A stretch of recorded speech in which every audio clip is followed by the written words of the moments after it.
A graça e a paz do Senhor Jesus. Devemos ter certeza de uma coisa: tudo o que fazemos tem consequências. E muitas vezes as pessoas perguntam e ficam a se perguntar: será que meu cônjuge que saiu de casa, abandonou, está no adultério, terá consequências para a vida dele? Sim, terá sim.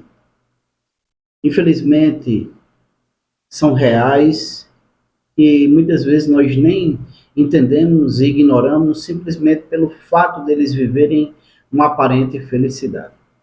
Hoje, eu me lembrei de um salmo, de um provérbio, na verdade, onde Salomão disse que melhor é ir em uma casa que tem um velório do que numa que tem festa, pois a do velório faz o homem refletir sobre o seu futuro e consertar seus caminhos. Isso é uma verdade porque hoje veio a notícia que um conhecido faleceu e eu me parei pensando, bem, ele estava sofrendo e eu poderia dizer, acabou o sofrimento dele. Porém, pode ser que seja o oposto. Agora que começou o sofrimento dele, por conta da vida que ele levava. Mas, irmão, você não pode condenar ninguém. Claro que não. E não estou condenando. Mas nós podemos avaliar certas situações para que nós possamos consertar nossos caminhos. Ele agora está nas mãos do Senhor, já teve o encontro dele. Mas eu tenho que olhar para o que aconteceu com ele para consertar os meus caminhos, para não me enquadrar na mesma situação. Isso é a verdade nossa e dos cônjuges que estão em adultério. Gálatas capítulo 6, versículo 7 diz: não vos enganeis, de Deus não se zomba, pois aquilo que o homem semear, isso também colherá. Porque o que semeia para a sua própria carne, da carne colherá corrupção, mas o que semeia para o Espírito, do Espírito colherá a vida eterna. Corrupção. A palavra corrupção é tida hoje na denotação atual de uma pessoa que recebe suborno, de uma pessoa que faz esse tipo de coisa, é uma pessoa corrupta. Na verdade, a palavra corrupção do grego, pectora, significa destruição, aquilo que perece, aquilo que é perecível, no sentido cristão, sofrimento eterno. No sentido ético, decadência moral. Porém, a raiz principal da palavra diz que é destruição, ou aquilo que perece, que está se acabando. Então a Bíblia diz que o homem que semear na carne colherá destruição. E Deus não mente. Deus não brinca, de Deus não se zomba. Quando lemos Malaquias capítulo 2, versículo 16, Deus diz o seguinte através do profeta, que ele é o Deus de Israel, que ele odeia o divórcio, o repúdio, e aquele que cobre a violência com as vestes, que ele odeia uma pessoa que pratica tal mal. Quando nós vamos olhar essa mesma passagem, usando a tradução NTLH, né? A nova tradução dos dias de hoje, que é uma tradução com a linguagem mais clara para que as pessoas entendam melhor, porque muitas vezes é uma tradução como a King James usa uma linguagem mais antiga e às vezes as pessoas ficam confusas, não entendem a complexidade do texto. Por isso mesmo eu leio sempre o sentido hebraico e grego das palavras para que a gente possa entender a essência do texto. Malaquias capítulo 2, versículo 16 diz: pois o Senhor Deus Todo-Poderoso de Israel diz, eu odeio o divórcio, eu odeio o homem que faz uma coisa tão cruel assim. Portanto, tenham cuidado que ninguém seja infiel à sua mulher. O Senhor odeia quem pratica o divórcio. Sim? Não, Deus ama todos. É dizer que Deus é injusto. Que ele ama uma pessoa que causa destruição.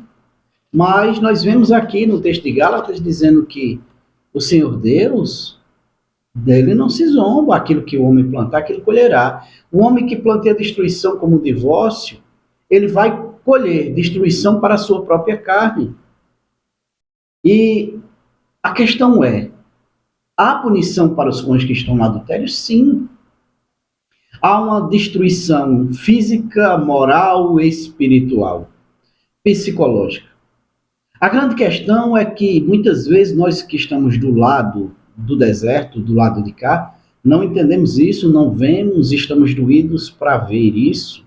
E muitas vezes vemos até casais que aparentemente estão bem. E as pessoas sempre me dizem, olha, mas fulano está bem, ciclano está bem, e eu vejo eles bem, não existe esse negócio, o meu marido está bem. Porque você está tão ferido quanto ele que não consegue enxergar o agir de Deus. A verdade é essa. Eu já estive assim. Mas a verdade é que eles não têm paz.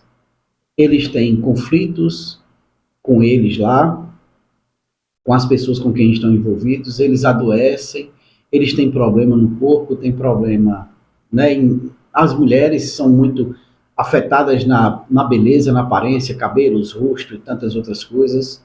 Os homens também, eles acabam ficando deprimidos. Tem um vídeo que eu fiz no canal que fala sobre as consequências do adultério. Todos os sintomas decorrentes disso, doenças como síndrome do pânico, terror noturno, problemas cardíacos, depressão, ansiedade, problemas na próstata, no útero, nos seios, ovários. E os números são alarmantes porque sempre são números maiores em pessoas divorciadas. A grande questão é que o teu cônjuge que está do outro lado, nesse momento, ele está sendo tratado por Deus. O pecado está corroendo ele, está destruindo ele, e Deus está, através dessa situação, mandando uma mensagem clara e objetiva para que eles venham consertar os caminhos. Perdão. Deus está mandando uma mensagem clara para que eles venham consertar os caminhos deles. Porque o próprio pecado se encarrega de cobrar o seu preço.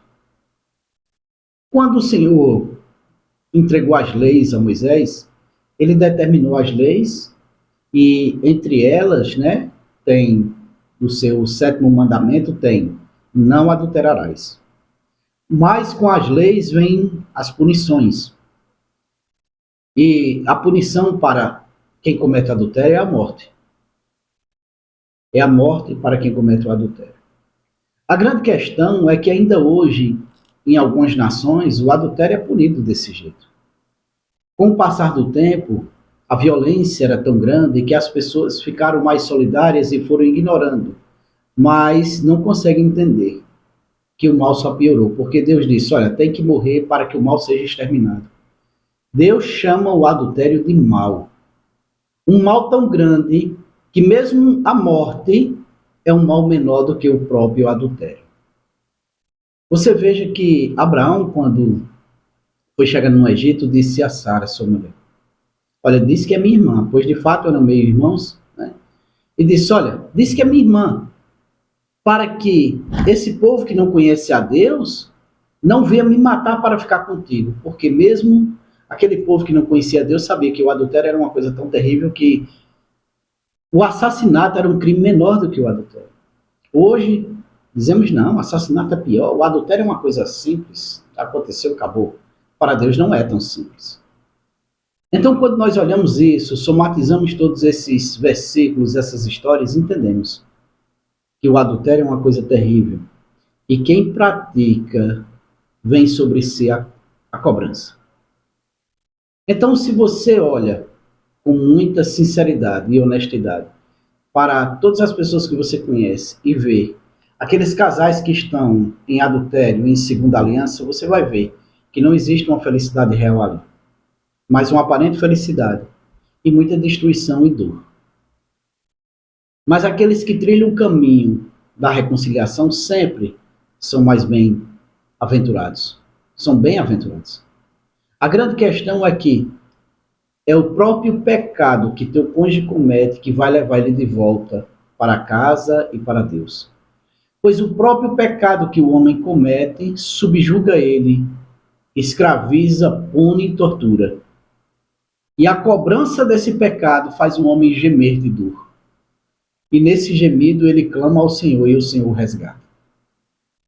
Então, o próprio pecado que ele comete se responsabiliza de puni-lo, e aí vem a redenção por meio do arrependimento. Mas é necessário que nós estejamos em oração, em clamor, porque muitos ficam aprisionados no pecado durante anos. Acabam adquirindo a síndrome de Estocolmo, ficando amigos do pecado, se apaixonando por ele. A menos que tenha alguém que clame todos os dias para que o Espírito Santo intervenha e convença essa pessoa do pecado, da justiça e do juízo. Pois de Deus não se zomba, aquilo que o homem plantar, ele vai semear, vai colher. Aquilo que o homem semear, aquilo ele colherá, sem dúvida. Ele vai ceifar tudo aquilo que ele plantou e ele vai ter que fazer isso, quer queira ou não. Então, você não deve ficar angustiado, mas deve colocar sua fé no Senhor, suas expectativas em Deus e esperar nele. Pois com certeza o caminho dessa pessoa que está lá vai ser mudado, a direção vai ser transformada e guiada de volta para casa.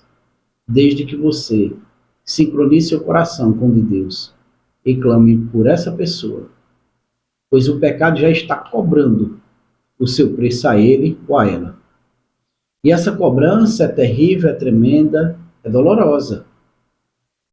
Eles já estão entendendo o tamanho do erro que fizeram, mas a mentalidade deles está corrompida, o entendimento está nublado, e a cegueira espiritual não deixa eles verem com tanta propriedade. Por isso a necessidade de clamar e amar. Um amor que constrange para que eles entendam que podem retroceder do caminho, pois terá um lugar seguro para recebê-los. Essa é a nossa missão e nosso chamado. Devemos acatar e aceitar. Que o Senhor conceda o desejo do teu coração, em nome de Jesus.